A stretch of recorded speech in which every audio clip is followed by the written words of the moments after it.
여러분, 사탄은 예수님을 사람들 앞에서 조롱거리로 만들고 싶었죠. 그래서 많은 전략을 씁니다. 많은 사람들을 미혹하여서 어떻게 하면 저 예수를 사람들의 웃음거리가 되게 할 수 있을까? 그래서 십자가에 매달자. 그래서 저 예수는 저주받은 자가 되게 하자. 그렇게 이제 음모를 꾸밉니다.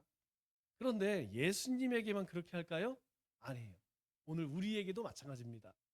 우리에게도 우리가 세상에서 하나님의 백성으로 웃음거리가 되고 조롱거리가 되도록 그렇게 우리의 연약함을 가지고 계속해서 미혹하고 유혹해요. 그래서 내가 그것을 잘 깨달아야 됩니다. 우리 촉이라고 이야기하죠. 촉을 잘 세워서 이것이 지금 사단이 나에게 장난을 치는구나. 빨리 캐치를 해야 한다는 것이죠. 그래야지 사단에 차단을 시킬 수 있습니다. 사람들에게 비웃음을 당하고 손각질을 당하는 예수님을 보면서 사탄이 얼마나 기뻐했을까요? 그래, 드디어 내가 이렇게 이기게 되는구나. 하나님이 은대한 계획을 세웠는데 내가 저 예수를 십자가에 매달고 사람들로 하여금 조롱하게 하고 웃음거리가 돼서 나의 승리다. 그런데 예수님은 아무 저항도 없이 순순히 십자가에 올라가 버리셨어요. 예수님께서 힘이 없었던 게 아니죠. 예수님께서도 얼마든지 천군 천사를 동원해서 다 한 번에 쓸어버릴 수 있어요. 그런데 예수님은 그렇게 하지 않았습니다. 예수님께서는 그렇게 가시관을 쓰시고 채찍을 맞으시고 사람들의 조롱을 들으시고 침뱉음을 당하시면서 그리고 못에 박히셔서 피를 흘리시고 옆구리에 창을 찌르시면서 그렇게 죽어가셨어요. 그때에 사단이 깨달았죠. 아차, 이거 뭐가 잘못됐구나. 이거 내가 이긴 것 같은데 이긴 게 아니구나. 이거 잘못됐다. 뒤늦게 깨달았죠. 그래서 다시 사람들을 선동합니다. 사람들을 선동해서 내가 정말 하나님의 아들이라면 십자가에서 내려와. 여러분, 성경에 무려 5번이나 이런 말씀이 나와요. 그러니까 5번이나 사람들을 선동해서 빨리 십자가에서 내려와. 그럼 네가 승리하는 거야. 그렇게 사단은요, 끊임없이 이렇게 해서 안 되면 저렇게 해서 안 되면 이렇게 우리를 흔든다는 것이죠. 우리가 영적으로 깨어있고 분별력이 없으면 아차 하는 순간에 당할 수밖에 없어요. 여러분, 얼마나 멋있습니까? 예수님께서 돌을 떡으로 만들어 보세요. 정말 멋지지 않습니까? 얼마나 많은 사람들이 정말 하나님의 아들이구나. 예수님이 정말 높은 곳에서 멋지게 때려놔서 그냥 공중 돌기 3바퀴에서 그렇게 착지를 하면 사람들이 막 환호가 난리 나겠죠. 그런데 예수님이 그렇게 하지 않으셨어요. 이 십자가에서 멋지게 그 십자가에 못 박힌 손을 뚫고 내려왔다면 정말 하나님의 아들이구나. 사람들이 얼마나 환호했겠습니까? 그런데 그렇게 하지 않았다는 것이죠. 우리가 사단이 주는 그 유혹은 정말 달콤한 것처럼 보여요. 정말 그것이 옳고 그것이 맞는 것처럼 그렇게 생각되어집니다. 그러나 그렇지 않다는 것이죠. 우리가 하나님의 뜻이 어디 있는지 하나님의 섭리가 어떤 것인지 깨닫지 못하면 나도 모르는 사이에 내 삶이 의의 병기가 아니라 불의의 병기가 될 수 있다는 거예요. 열심히 하면 할수록 오히려 하나님의 영광을 가리울 수도 있다는 것입니다. 그래서 우리는 항상 깨어 있어야 된다는 거예요. 하나님의 말씀으로 깨어 있고 기도로 깨어 있고 그리고 우리가 사방에 이 악한 마귀 사탄이 나를 어떻게 시험할 것인가 나의 연약함들이 어떤 것인지 자꾸 그것들을 보완해 나가야 한다는 것이죠. 에베소 성도들을 향한 사도 바울의 마지막 권면이 무엇입니까? 마지막에 2가지를 당부해요. 10절 말씀을 보니까 이렇게 이야기해요. 너희가 주 안에서와 그의 힘의 능력으로 강건하여지고, 한마디로 주 안에서 강건하라 이렇게 이야기하죠. 너희가 강건할 수 있는 방법은 주 안에 거하는 것이다. 그리고 또 한 가지 11절에서 마귀의 관계를 능히 대적하기 위해서 전신갑주를 입으라 이렇게 이야기해요. 왜 전신갑주를 입으라고 이야기하느냐? 우리의 원수인 이 마귀 사탄을 대적하기 위해서 너희가 전신갑주를 입어야 된다는 거예요. 영적인 싸움에서 이기기 위해서 이 두 가지는 아주 중요합니다. 내가 지금 주 안에 있는가? 내가 지금 하나님의 풍성한 은혜를 누리고 있는가? 내 삶 가운데 하나님의 그 주시는 감격이 있는가? 또 한 가지는 무엇이냐면 나는 하나님의 전신갑주로 무장되어 있는가라는 거예요. 그래서 사도 바울은 이것을 설명하기 위해서 로마 군인들의 모습으로 설명을 합니다. 그러면 이것이 당시에 보편적인 로마 군인의 모습이에요. 머리에는 투구를 썼죠. 그리고 갑옷을 입고, 그리고 허리에 띠를 띠고, 그리고 칼을 차고 한 방패를 쥐었습니다. 여러분, 이것은 일반 보병이라고 하면 기본이에요. 뭐 여기에 이제 활 가진 사람도 있고 창 가진 사람도 있고 뭐 또 석궁을 날리는 사람도 있고 여러 가지 그런 또 직책에 따라서 더 많은 무기를 가지고 있지만 이것이 가장 기본이라는 것이죠. 그래서 이 비유를 통해서 우리에게 두 가지를 말씀하는 게 무엇이냐면 우리는 그리스도의 군병이라는 거예요. 우리는 군인이라는 것입니다. 그러면 군인에게는 뭔가 대적이 있을 거 아니에요. 우리나라 주적이 어디입니까? 우리나라 주적이 누군지를 이야기 못하는 사람들이 있더라고요. 여러분, 우리나라 주적은 지금 우리나라를 쳐들어오려 하는 사람이 누구예요? 위쪽에 있는 사람들이죠. 그리고 그 위에 있는 사람들, 또 바다 건너 호시탐탐 우리가 안 되기를 바라는 사람이죠. 우리가 조금만 연약하면 그냥 집어삼키려고 하는 사람들이죠. 우리의 대적은 누구냐? 바로 악한 마귀 사탄이라는 거예요. 그래서 너희가 그리스도의 군병처럼 그렇게 무장하고 있어야 우리의 대적인 사단에게 너희가 무너지지 않는다는 것이죠. 여러분, 이 사탄이 우리에게 찾아오는 방법, 여러분 잊어버리면 안 된다고 그랬죠? 첫째는 우리의 죄성으로 찾아옵니다. 우리는 나도 모르는 사이에 죄를 미워한다고 이야기하지만 실제로 우리 가운데에 죄의 유혹이 오면 나도 모르게 끌려갑니다. 이거 조심해야 돼요. 나는 통달했어. 나는 뭐 이제 하나님의 말씀도 그렇고 뭐 세상도 살 만큼 살아서 나는 한눈에 다 보여. 천만의 말씀입니다. 여러분, 이 사단을 절대 과소평가하면 안 돼요. 우리의 가장 연약함, 내가 아차 방심할 때에 우리의 마음 가운데 쑥 들어온다니까요. 여러분, 한번 들어오면요 미혹되어지기 때문에 그것을 이기기란 보통 힘든 게 아닙니다. 그래서 들어오기 전에 막아야 된다는 것이죠. 두 번째가 무엇이냐면 세상 것이에요. 여러분, 세상 것 무시하면 안 됩니다. 세상이 주는 기쁨, 여러분 그것이 중독성이 있기 때문에 굉장히 무서워요. 여러분, 돈을 쫓는 인생, 우리는 저 사람들 왜 저렇게 살아? 우리는 하나님의 나를 소망해 라고 말하지만 내 마음이 한순간 물질에 빼앗기는 순간에요, 여러분 우리의 마음이 세상 사람하고 똑같아져요. 권세, 명예 마찬가지입니다. 세 번째 조심해야 할 것이 무엇이냐면 바로 사탄의 직접적인 역사라는 거예요. 여러분, 사탄은 우리로 하여금 기도하지 못하게 합니다. 예배 못 드리게 해요. 헌신하게 못합니다. 직접적으로 우리에게 그렇게 역사해요. 여러분, 그때 주님께서 어떻게 대처하셨죠? 한마디 하십니다. 사탄아 물러가라.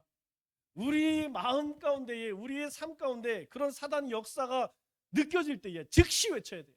사탄아 물러가라. 하지 않으면요 끌려갑니다. 끌려가요. 계속 끌려갑니다. 처음에는 한 발, 그 다음에 한 발, 그 다음에는 빠져나가기가 굉장히 어렵다는 것이죠. 우리 TV를 보면 진흙탕이나 뭐 뻘 같은 데 이렇게 빠지죠. 여러분 보면 저거 왜 못 나와? 저거 오늘 나오면 되지. 여러분, 무릎이 잠겨보세요. 발목이 잠겨보세요. 여러분, 몸을 붓습니다. 무릎까지 빠지면 못 나옵니다. 허리 빠지면 죽습니다. 우리의 발목이 딱 잠기는 순간에 여러분 꼼짝을 못 한다니까요. 궁금하시면 뻘 속에 한번 들어가 보세요. 발목이 잠기면 움직이지를 못한다니까. 그거 별거 아닌 것 같지만 굉장히 고통스러워. 거기에다가 막 이 밀물까지, 물까지, 바닷물까지 들어오면서 얼마나 무서운지 모릅니다. 여러분, 사단이요 우리의 그 조그만 그 틈 사이로 한번 들어오기 시작하면 마치 이 뻘 사이에 우리의 발목이 잠긴 것처럼 쉽게 나오지 못한다는 것이죠. 그래서 이 전쟁은 혈과 육의 전쟁이 아니라는 거예요. 이건 전혀 이제까지 너희가 쌓아본 그런 전쟁이 아니라 전혀 다른 새로운 전쟁, 영적인 전쟁이라는 것이죠.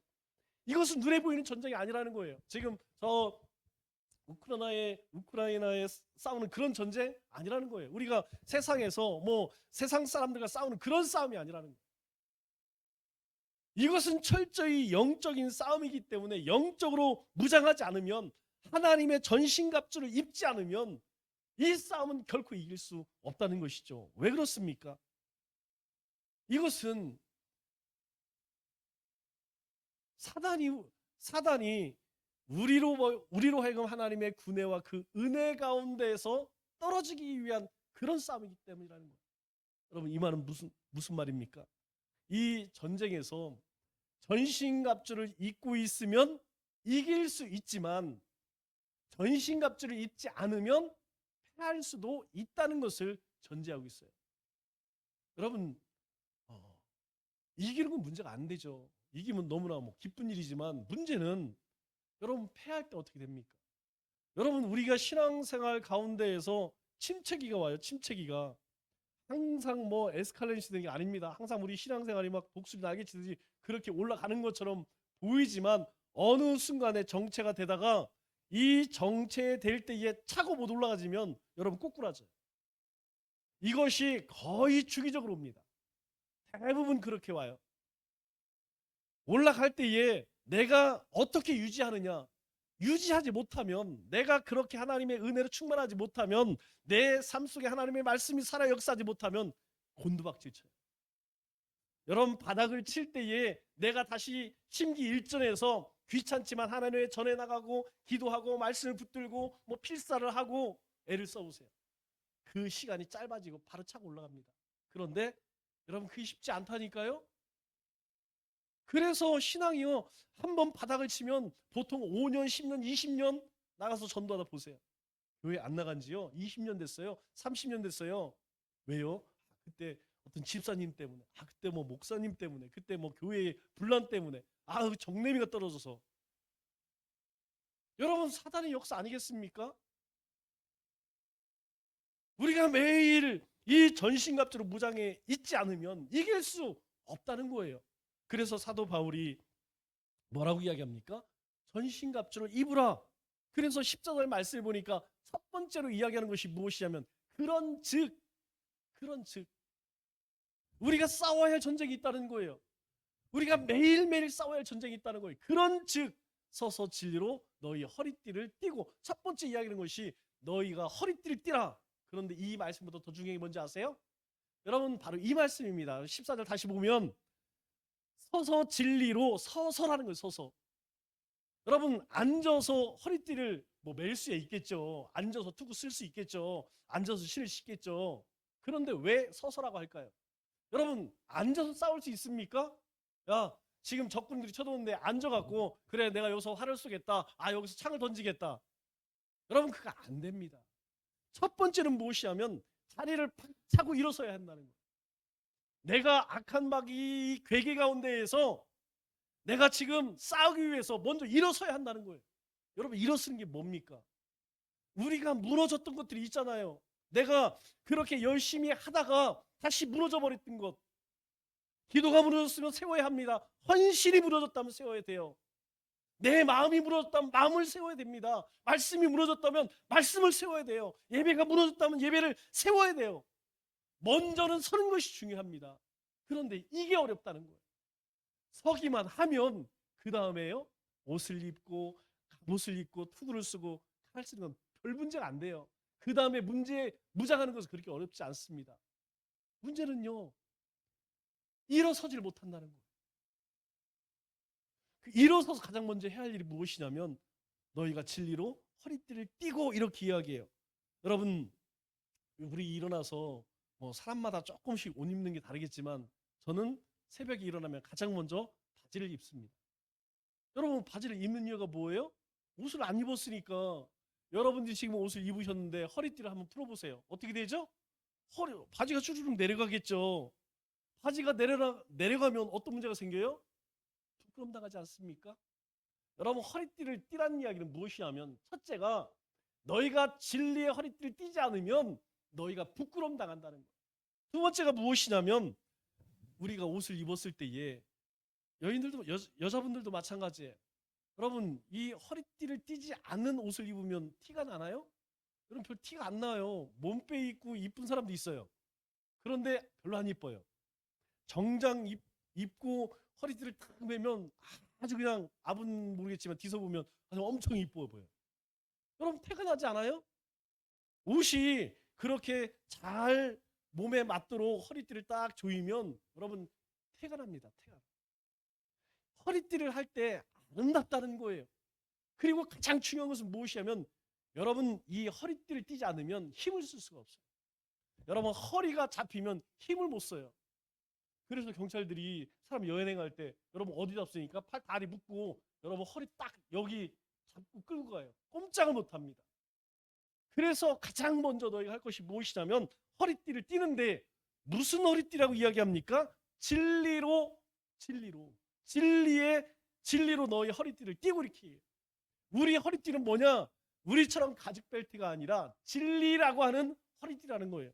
그러면 여러분 이 진리로 허리띠를 찰 때에 우리가 힘을 쓰고 아름다워지고 그리고 우리의 부끄러움을 면케 된다는 것이죠. 뿐만 아니라 여러분 이 허리띠에 뭘 차죠?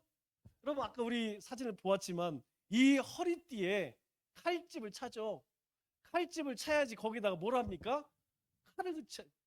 여러분 이 칼을 들고 매일매일 들고 다니겠어요? 여러분 이거 들고 밥을 먹겠어요? 화장실 가겠어요? 뭘 하겠습니까? 허리에다가 칼집을 딱 차야지 그래야지 거기 칼을 항상 휴대할 수 있지 않겠습니까?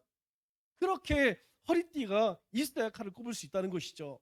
우리의 유일한 공격 무기가 뭐라고 이야기합니까? 칼 아니겠습니까? 여러분 칼 없으면 방어만 해서는 이길 수가 없어요. 여러분 이 믿음의 방패를 가지고 공격하는 것 방어를 할 수 있어요. 그런데 어떻게 이깁니까? 저 상대를 이기려면 공격 무기가 있어야 할 거 아니에요. 그런데 이 공격 이거 귀찮으니까 저기 두고 다니자. 교회 두고 다니자. 집에다 두고 다니자. 나중에 싸울 때 가서 가져오지. 여러분 그렇게 적군이 쳐들어오면 얼마나 좋겠습니까? 그렇게 안 쳐들어온다니까요. 내가 항상 휴대하기 위해서는 진리의 허리띠를 바로 차고 있어야 한다는 것이죠. 그러면 진리라는 것이 무엇일까요? 이게 중요한 것이에요. 여러분 진리라는 것은 변치 않는 이치를 진리라고 이야기해요. 그러면 이 세상 가운데서 변치 않는 것이 무엇일까요? 없습니다. 여러분 예전에 가장 숭고한 사랑이 부모의 사랑이라고 그랬어요.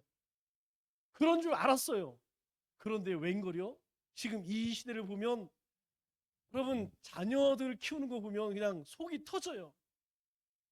그래도 하나님을 섬기는 하나님의 백성들의 자녀는요 정말 예전에 우리 부모님들처럼 그렇게 우리 자녀를 그러나 하나님 없는 친구들 보면 집에다가 친구들하고 나이트클럽 간다고 놀러 간다고 그냥 집에다가 아이를 두고 그냥 가버려. 애들 귀찮다고 그냥 차에다 두고 그냥 그래서 얼마나 많은 정말 끔찍한 사건이 많이 일어납니까? 여러분 그렇게 세상에 가장 숭고하던 사랑도 시대가 바뀌니까 여러분 이거 한 20년 30년에 상상할 수 있는 일이었어요? 상상할 수가 없었습니다. 내 자녀 목숨 같은 내 자녀 내가 무엇을 주어도 아깝지 않았죠. 그런데 지금은요 자식들에게도 손해보기 싫은 시대예요. 그래서 저는 그런 용어 되게 싫어요. 독박, 유아 독박. 아니 자녀를 키우는데 무슨 독박이 어디 있어요. 같이 키울 수도 있고 그렇지 못할 수도 있는 것이지 내가 집에서 아이만 기르니까 나는 육아 독박한다. 여러분 만일 그 아이가 그 말귀를 알아듣고 자랐다고 하면 여러분 무슨 생각이 들겠습니까? 엄마는 너를 위해 나의 모든 것을 다 포기하고 너를 정말 사랑하는 마음으로 키웠다. 이 말을 듣는 자녀와 아유 내가 너 때문에 내 신세 아유 너 때문에 내가 여러분 그런 소리고 잠깐 자란 아이가 여러분 이 세상 살아갈 때의 삶의 모습이 어떻겠습니까? 그런데요 그 숭고한 사랑도 세상 것은 다 변한다는 것이죠. 그것이 진리처럼 여겨졌는데 그게 아니었다라는 것이죠. 그러면 변치 않는 이치는 무엇일까요? 성경은 이야기합니다. 하나님의 말씀이 변하지 않는다는 거예요. 하나님의 말씀이 변하지 않는다는 것은 하나님이 변하지 않는다는 것이죠. 하나님은 변하지 않고 하나님의 말씀도 변하지 않고 하나님이 사람을 있다고 하신 예수님도 변치 않고 그분이 우리 가운데 영으로 존재하시는 성령님도 변치 않는다는 거예요. 우리에게 약속하신 것, 우리에게 계약하신 것 하나님은 절대 변하지 않으시고 그대로 행하신다는 것입니다. 오늘 우리 목장 섬기시는 분들하고 말씀을 나누면서 참 재미있어요. 야, 너희가 말로 나를 조롱하는구나. 하나님께서 그렇게 이스라엘 백성들에게 물으니까 이스라엘 백성들이 하나님 우리가 언제 그랬대요? 우리는 그런 적 없어요. 너희가 나를 향하여서 악인들 하나님은 악인을 좋아하고 그리고 하나님의 공의는 어디 갔느냐? 이스라엘 백성들이 하나님에게 따지는 이야기예요. 여러분 무엇을 이야기합니까? 하나님께서는 결코 그들 가운데 한 번도 하나님이 등을 돌리거나 약속을 어기거나 하나님께서 그들을 신실하게 지키지 않은 적이 없다는 것이죠. 그런데 이스라엘 백성들은 정작 그걸 몰라요. 하나님은 정말 이스라엘 백성들을 위해서 모든 것 아끼지 않으시는데 이스라엘 백성들은 보니까 저 바벨론의 포로를 끌어갔을 때 그 바벨론의 문명을 보니까 우리는 그냥 계집에 사는 계집에 그 바벨론의 화려한 여러분 한번 보세요. 바벨론의 그 엄청난 그 건물들 그 문명들 그런데 거기에 비하면 이스라엘이라고 하는 나라도 요만하죠. 뭐 아무것도 아닌 거예요. 그곳에서 70년 살다가 돌아와서 보니까 이스라엘은 아휴 내가 여기 왜 들어왔을까. 그런데 하나님께서 하나님의 백성들은 먹이시고 채우시고 어쩌고 한다고 하는데 지금 우리는 이 모양 이 꼴이네. 그러니까 마음속에 이거 예배 안 드리고 하나님 앞에 율법 안 지키면 또 옛날처럼 그냥 쫓겨날 것 같으니까 그냥 가서 예배는 드려. 차마 율법은 못 어겨. 그런데 마음속에는 그 바벨론 페르시아 그 좋은 우리가 여기서 예배는 드리는데 하나님 감사합니다. 오늘 찬양한 것처럼 찬양하는데 문 밖에 나가면서 무슨 생각이 들어요? 나도 저 아파트 있었으면 좋겠다. 나도 저거 부경을 좀 누렸으면 좋겠다. 하나님 도대체 제 삶에는 우리 가정에는 언제 복 주실 거예요? 주님의 전하여서는 주님께 예배 나가면 세상고 부르해. 이스라엘 백성들이 그랬다는 거예요. 그래서 하나님께서 이 이스라엘 백성들에게 이야기합니다. 내가 너희에게 다시는 너희가 그런 일 당치 않도록 언약의 사자를 보내겠다. 언약의 사자가 누굽니까? 예수 그리스도죠. 여러분 우리의 삶에 기쁨과 감사의 조건은 세상 사람들처럼 소유하는 것이 아니라고 이야기했어요.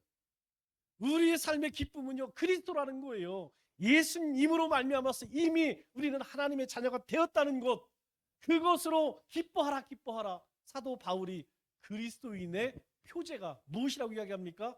기쁨이라고 이야기합니다. 그래서는 감옥에 가서도 기뻐하고 기뻐하라 그렇게 권면하고 있어요. 왜요?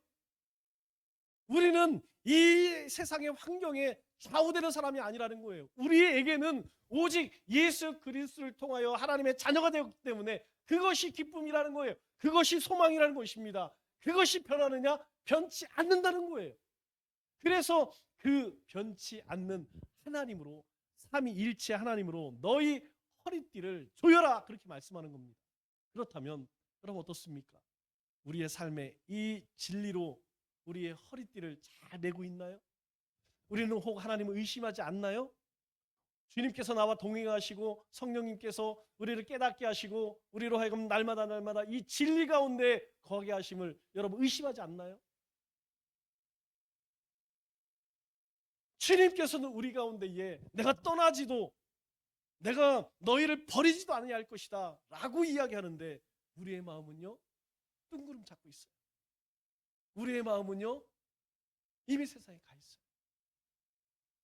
여러분 그 모양으로는 그러한 모습으로는 절대로 이 악한 마귀 사탄과의 싸움에서 이길 수 있느냐 없다는 것입니다. 그냥 이것은 매고 안 매고가 문제가 아니고요. 이거 매지 않으면 가장 먼저 이것이 메워지지 않으면 다른 것 의의 호심경 구원의 투구 복음의 신 이게 안 된다는 거예요. 시작도 하기 전에 싸움도 하기 전에 벌써 무너져 버린다는 것입니다. 말씀을 맺도록 하겠습니다. 오늘 사도 바울은 에베소 성도들에게 마지막으로 권면하면서 뭐라고 이야기하죠? 주 안에 강건해라. 너희가 강건하게 지기 위해서는 어떻게 하라고요? 하나님의 전신갑주를 입으라고 합니다. 그 전신갑주를 입기 위해서는 먼저 서서 일어서라는 거예요. 여러분 혹시 무너진 것이 있다면, 주저앉은 것이 있다면 일어서야 합니다. 그리고요, 진리로 허리를 떼야 합니다. 느슨해졌던 우리 허리띠, 하나님과 하나님의 말씀과 예수 그리스도의 복음으로 단단히 그렇게 부여맬 때에 우리는 흔들리지 않고 우리가 세상 가운데 영적인 싸움에서 이길 수 있다는 거예요. 남은 3일도 그 주님이 우리에게 약속하신 말씀을 굳게 붙들고 이기고 승리하는 우리 믿음의 권속들 되시기를 주님의 이름으로 축원합니다.